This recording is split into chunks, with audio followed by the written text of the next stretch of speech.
I simply took a 400-year-old book from the shelf and showed him an old woodcut depicting his very vision. "There's no reason for you to believe that you're insane," I said to him. "They knew about your vision 400 years ago." Whereupon he sat down, entirely deflated, but once more normal. The term archetype is often misunderstood as meaning certain definite mythological images or motifs. They have failed to take into account the fact that if archetypes were representations that originated in our consciousness, we should surely understand them and not be bewildered and astonished when they present themselves in our consciousness. My views about the archaic remnants, which I call archetypes or primordial images. The archetype is a tendency to form such representations of a... They are indeed an instinctive trend, as marked in the impulse of birds to build nests or ants to form organized colonies. Here I must clarify the relation between instincts and archetypes. What we properly call instincts are physiological urges and are perceived by the senses. But at the same time, they also manifest themselves in fantasies and often reveal their presence only by symbolic images. These manifestations are what I call the archetypes. They are without known origin, and they reproduce themselves in any time or in any part of the world, even where transmission by direct descent or cross-fertilization through migration must be ruled out. I can remember many cases of people who have consulted me because they were baffled by their own dreams or by their children's. They were at a complete loss to understand the terms of the dreams. The reason was that the dreams contained images that they could not relate to anything they could remember or could have passed on to their children. A very important case came to me from a man who himself was a psychiatrist. One day he brought me a handwritten booklet he had received as a Christmas present from his 10-year-old daughter. It contained a whole series of dreams she had had when she was 8. They made up the weirdest series of dreams that I have ever seen, and I could well understand why the father was more than just puzzled by them. Though childlike, they were uncanny, and they contained images whose origin was wholly incomprehensible to the father. Here are the relevant motifs from the dreams.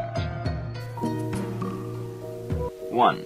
The evil animal, a snake-like monster with many horns, kills and devours all other animals. But God comes from the four corners, being in fact 4 separate gods, and gives rebirth to all the dead animals. 2. An ascent into heaven, where pagan dances are being celebrated, and a descent into hell, where angels are doing good deeds. 3. A horde of small animals frightens the dreamer. The animals increase to a tremendous size, and one of them devours the little girl. 4. A small mouse is penetrated by worms, snakes, fishes, and human beings. Thus, the mouse becomes human. This portrays the 4 stages of the origin of mankind. 5. A drop of water is seen as it appears when looked at through a microscope. The girl sees that the drop is full of tree branches. This portrays the origin of the world. 6. A bad boy has a clod of earth and throws bits of it at everyone who passes. In this way, all the passers-by become bad. 7. A drunken woman falls into the water and comes out renewed and sober. 8.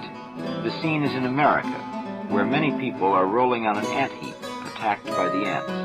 The dreamer, in a panic, falls into a river. 9. There is a desert on the moon, where the dreamer sinks so deeply into the ground that she reaches hell. 10. In this dream, the girl has a vision of a luminous ball. She touches it. Vapors emanate from it. a man comes and kills her.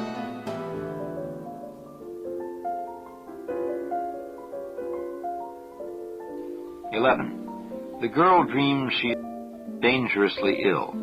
Suddenly, birds come out of her skin and cover her completely.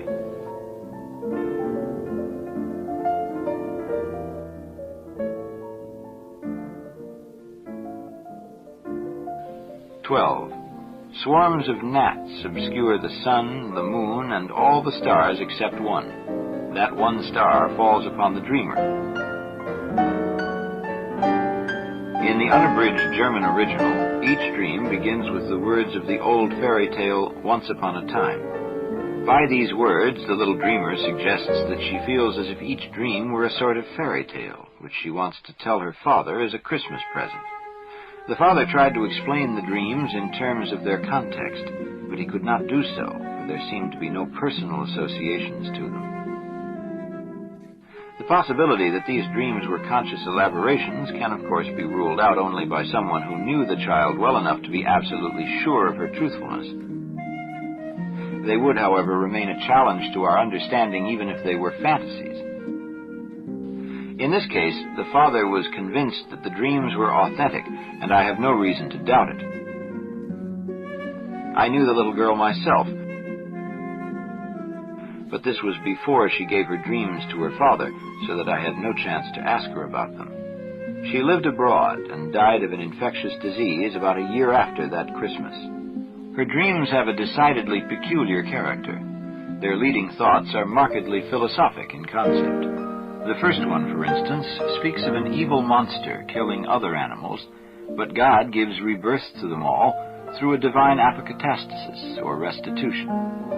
In the Western world, this idea is known through the Christian tradition. It can be found in the Acts of the Apostles 3:21. Christ whom the heaven must receive until the time of restitution of all things.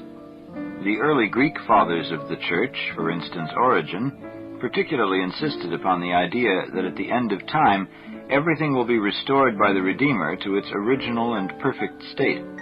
But according to St. Matthew 17:11, there was already an old Jewish tradition that Elias truly shall first come and restore all things. 1 Corinthians 15:22 refers to the same idea in the following words, For as in Adam all die, even so in Christ shall all be made alive. One might guess that the child had encountered this thought in her religious education, but she had very little religious background. Her parents were Protestants in name, but in fact they knew the Bible only from hearsay. It is particularly unlikely that the recondite image of apokatastasis had been fully explained to the girl. Certainly her father had never heard of this mythical idea. 9 of the 12 dreams are influenced by the theme of destruction and restoration, and none of these dreams shows traces of specific Christian education or influence. On the contrary, they are more closely related to primitive myths. This relation is corroborated by the other motif, the cosmogonic myth, the creation of the world and of man, that appears in the 4th and 5th dreams. The same connection is found in 1 Corinthians 15:22, which I have just quoted.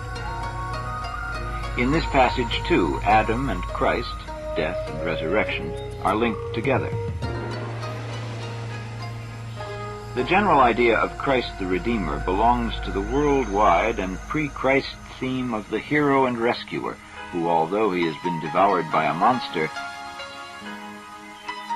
appears again in a miraculous way, having overcome whatever monster it was that swallowed him. When and where such a motif originated, nobody knows. We do not even know how to go about investigating the problem. The one apparent certainty is that every generation seems to have known it as a tradition handed down from some preceding time of his mind. The archetype in dream symbolism.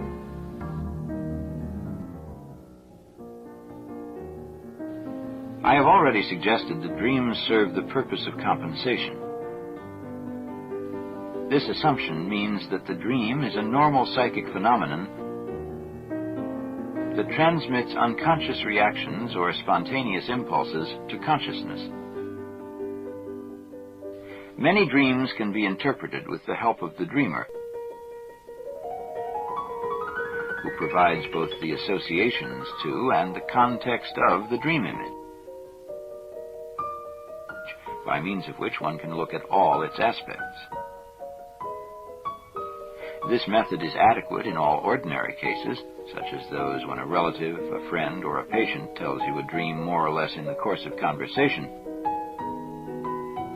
But when it is a matter of obsessive dreaming or of highly emotional dreams,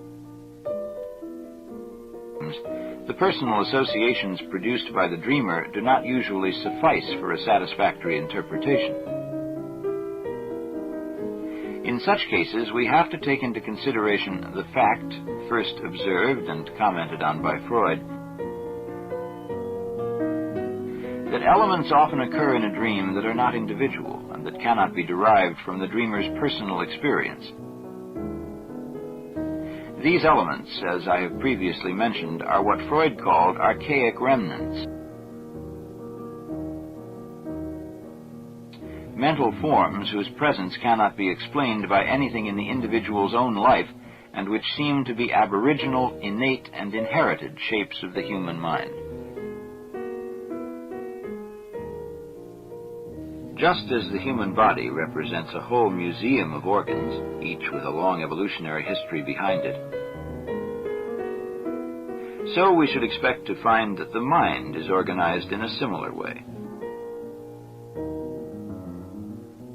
It can no more be a product without history than is the body in which it exists. By history, I do not mean the fact that the mind builds itself up by conscious reference to the past through language and other cultural traditions.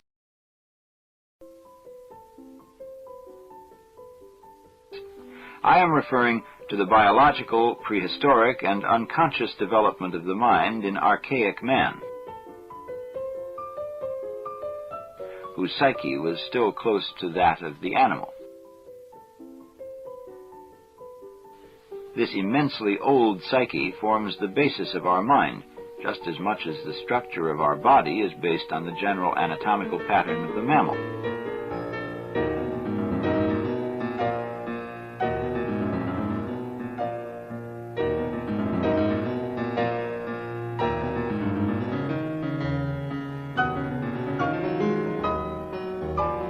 The trained eye of the anatomist or the biologist finds many traces of this original pattern in our bodies. The experienced investigator of the mind can similarly see the analogies between the dream pictures of modern man and the products of the primitive mind, its collective images and its mythological motif. Just as the biologist needs the science of comparative anatomy, however, the psychologist cannot do without a comparative anatomy of the psyche.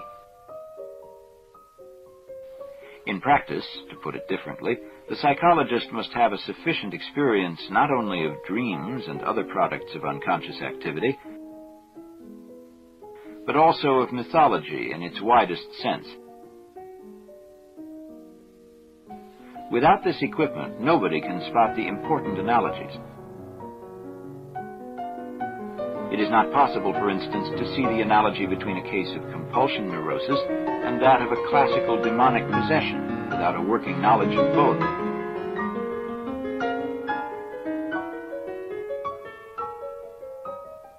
A motif. Representations that can vary a great deal in detail without losing their basic pattern. There are, for instance, many representations of the motif of the hostile brethren, but the motif itself remains the same.